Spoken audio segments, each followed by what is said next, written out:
Hello दोस्तों, welcome back to my YouTube channel Saanvi official 01। तो कैसे आप सभी लोग, उम्मीद है अच्छे होंगे। ठीक है, कुछ बच्चों का एग्जाम हो चुका है, 4 शिफ्टों के एग्जाम हो चुके हैं, 23 की फर्स्ट एंड सेकंड और 24 की फर्स्ट एंड सेकंड, और कुछ बच्चों के एग्जाम होने जा रहे हैं, यानी कि अभी 6 शिफ्टों के एग्जाम बचे हैं। क्योंकि आपको पता है अभी 25 की दोनों शिफ्ट और 30-31 की 4 शिफ्ट है ना।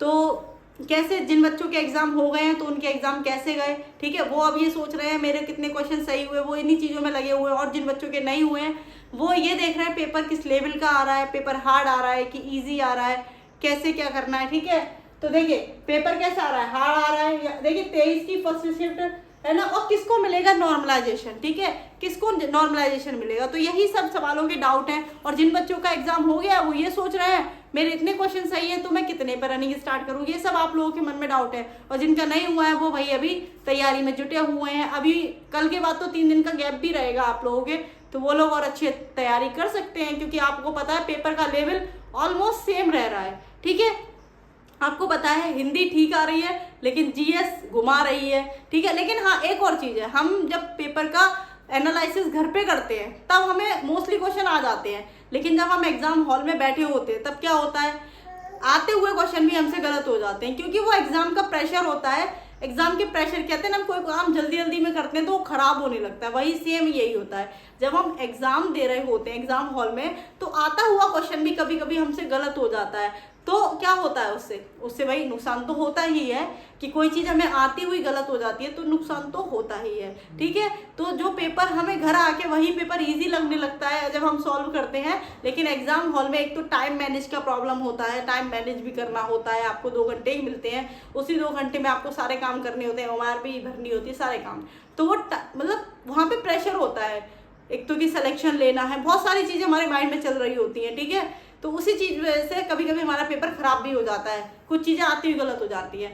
दूसरी चीज़ क्या है, देखिए 23 की फर्स्ट शिफ्ट वालों ने पहली बार मतलब पहला पेपर देखा, आप लोगों को पता है, तो कहीं ना कहीं नॉर्मलाइजेशन का फायदा इनको ज़्यादा मिलेगा। क्योंकि देखिए जब सारी शिफ्ट हो जाएंगी तो ये देखते हैं कौन से कितने क्वेश्चन कौन से शिफ्ट कर पा रही है, ठीक है, कहाँ नेगेटिविटी ज़्यादा है, तो इन सब चीज़ों को मिला के नॉर्मलाइजेशन मिलता है। फिलहाल जिसका एग्जाम सबसे पहले दिन होता है उसको नॉर्मलाइजेशन ज़्यादा देखने को मिलता है, और मतलब और एग्जाम में ऐसा देखा गया है, उस बेसिस पे हम कह सकते हैं जिसका एग्जाम पहले दिन होता है उसको नॉर्मलाइजेशन ज़्यादा मिलता है, ऐसा देखा गया है हर बार। ठीक है, क्योंकि कई पेपर हो चुके हैं यूपी पुलिस के, तो उसमें यही सब देखा गया है। ठीक है, बाकी हार्ड और इजी की बात करें तो लगभग पेपर का लेवल बराबर आ रहा है, थोड़ा बहुत 19-20 तो रहेगा भाई। पेपर बनाने वाला बहुत कोशिश करता है पेपर का लेवल एक जैसा करने का, लेकिन कहीं ना कहीं 19-20 का अंतर आ जाता है, ज़्यादा अंतर नहीं आता। इसीलिए तो नॉर्मलाइजेशन रखा गया है भाई। नॉर्मलाइजेशन क्यों रखा गया है, इसीलिए रखा गया है। ठीक है, तो मैं आपको बताऊंगी कितने क्वेश्चन आपने अगर सही किए लड़कियों ने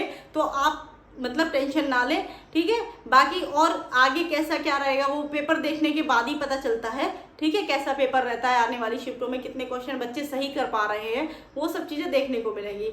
बाकी देखा जाए तो पेपर का लेवल ठीक है। हिंदी कुछ क्वेश्चन देखिए, हर जो भाग होता है उसमें कुछ क्वेश्चन ऐसे होते हैं जो घुमाने वाले होते हैं। जैसे जीएस की अगर हम बात करते हैं तो 6 से 7 क्वेश्चन तो ऐसे आते हैं जो मतलब बिल्कुल ही डीप में चले जाते हैं, बाकी नॉर्मल आते हैं, जिन बच्चों ने पढ़ी होगी वो कर लेते हैं, है ना। ऐसे ही रीजनिंग में तो 1-2 क्वेश्चन, आज की रीजनिंग देखी तो ठीक थी। ठीक है, तो कहीं ना कहीं 1-2 क्वेश्चन ऊपर नीचे ऐसे होते हैं जो हार्ड एंड ईजी होते हैं, उसी से पेपर हार्ड एंड ईजी हो जाता है। ठीक है, तो वही चीज़ है आपको। ठीक है, बाकी अगर मैं बात करूँ लड़कियों की, ठीक है, लड़कियों के लिए सेफ स्कोर में बता दूं, जिन्होंने 95 क्वेश्चन से 105 क्वेश्चन तक सही किए हैं वो बिल्कुल निश्चिंत रहे। ठीक है, जिन्होंने 95 क्वेश्चन से, चाहे वो किसी भी देखिए कैटेगरी थोड़ा सा मायने रखती है, लेकिन अगर आपने इतने ठीक किए हैं, अगर आप थोड़ा सा जैसे एससी या उससे है तो 90 क्वेश्चन आप मान लीजिए, बाकी 95 से 105 तक आपने सही किए तो आप निश्चित हो जाइए। ठीक है ना, तो आप लोग अपना सेफ स्कोर में है, आप लोग अपनी आगे जो तैयारी हो सकती है वो कर सकती हैं। ठीक है, आगे और तैयारी कर सकते हैं। बाकी लड़कों की भाई 115-112 क्वेश्चन जिसके सही है, उससे ऊपर जिसके सही है ना, 112-15 मिनिमम बता रही हूँ मैं, क्योंकि पेपर का लेवल ठीक है, ज़्यादा टफ पेपर नहीं है।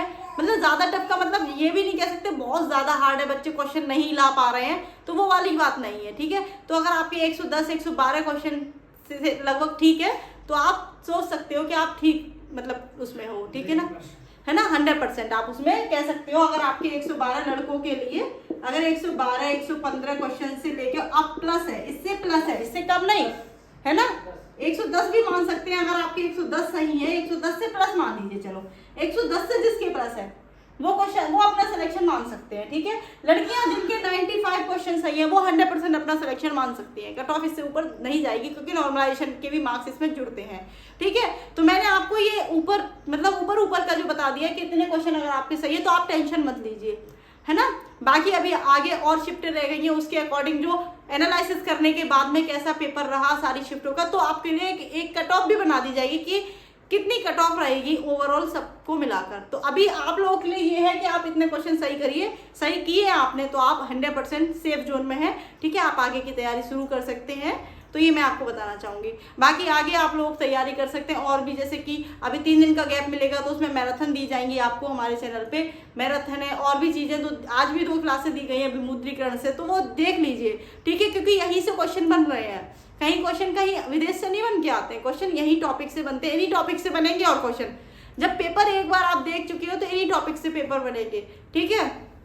तो इसी हिसाब से आपको तैयारी करती रहनी है, ठीक है। आपको इसी हिसाब से तैयारी करनी है। बाकी आप लोग टेंशन मत लीजिए, जैसे ही पेपर खत्म हो जाएंगे आपके सारी शिफ्टों के, उसके बाद आपको बता दी जाएगी कि कट ऑफ क्या है, फिर आप रनिंग स्टार्ट कर दीजिएगा, क्योंकि भर्ती को ये लोग जल्दी कंप्लीट कराएंगे। तो रनिंग स्टार्ट करने हैं, फिर डॉक्यूमेंट क्या होते हैं, कैसे लगते हैं, वो सब आपको बता दिया जाएगा, है ना। वो सब आपको बाद में वीडियो में बता दिया जाएगा। बाकी कल 25 की फर्स्ट शिफ्ट है, तो उन्होंने एनालिसिस देख लिया होगा, तो उनको अब भाई रात मिली है उनको, तो आप क्या कर सकते हैं, एनालिसिस के बेसिस पे कौन से टॉपिक से क्वेश्चन आ रहे हैं। जैसे आपके मान लीजिए जीएसटी से क्वेश्चन आ रहा है, जीएसटी का देख लीजिए, क्लास देख लीजिए, 2x की स्पीड में देख लीजिए भाई, ठीक है। मैं आपको इसीलिए कह रही हूँ कि क्वेश्चन आपको हर टॉपिक देख के जाना है, ठीक है। जीएसटी से देख लीजिए, विमुद्रीकरण से देख लीजिए, आपके राजधानी पूछी जा रही है, राजधानी देख लीजिए सारी एक बार, है ना। अगर आप एक बार देख लेंगे ओरली तो 100% 4 ऑप्शन मिलेंगे, आप सही करके आएंगे। थोड़ा अपने दिमाग में उसकी ट्रिक बैठा लीजिए, है ना। आपके कुछ भी ऐसा जो भी पूछा जा रहा है, जैसे दिवस पूछे जा रहे हैं वो पढ़ लीजिए, रात का टाइम है भाई। अगर आपको अपना स्कोर बढ़ाना है, अब बात करते हैं हम हिंदी की, तो हिंदी में क्या है आपका, हिंदी में जैसे आपके विराम चिन्ह पूछे जा रहे हैं, रचनाएं तो अथाह होती हैं, नहीं पता कौन सी आएगी, लेकिन जैसे विलोम शब्द है, पर्यायवाची हैं, एक बार अच्छे से सारे देख लीजिए, है ना। क्लासेस पढ़िए, वो देख लीजिए, उनमें से बहुत सारे ऐसे हैं जो डिट्टो क्लास से पूछे गए हैं, तो वो आप देख सकते हैं, ठीक है। उससे क्या होगा, आपको बेनिफिट होगा, ठीक है। बहुत सारे टॉपिक ऐसे होते हैं जिन्हें हम लास्ट टाइम पे भी कवर कर सकते हैं, हिंदी और जीएसटी। और अब जैसे आप रीजनिंग की बात करते हैं, तो जिन्होंने एनालिसिस देखा होगा, अब ये सोचिए आपका कहाँ कौन सा क्वेश्चन गलत हो रहा है, उसी टॉपिक को एक बार ओरली देख लीजिए, ये क्वेश्चन ऐसे होगा, उसी भाई क्वेश्चन तो वही आएंगे, डिजिट ही तो चेंज होगी, क्वेश्चन कोई नई बन के नहीं आ जाएंगे, उनकी डिजिट चेंज हो जाती है हर शिफ्ट में, ऐसा ही होता है, ठीक है। तो आप क्वेश्चन भाई आपको अपना स्कोर बढ़ाना है तो आप ऐसे अपना स्कोर बढ़ा सकते हैं, बाद वाले बच्चे, ठीक है।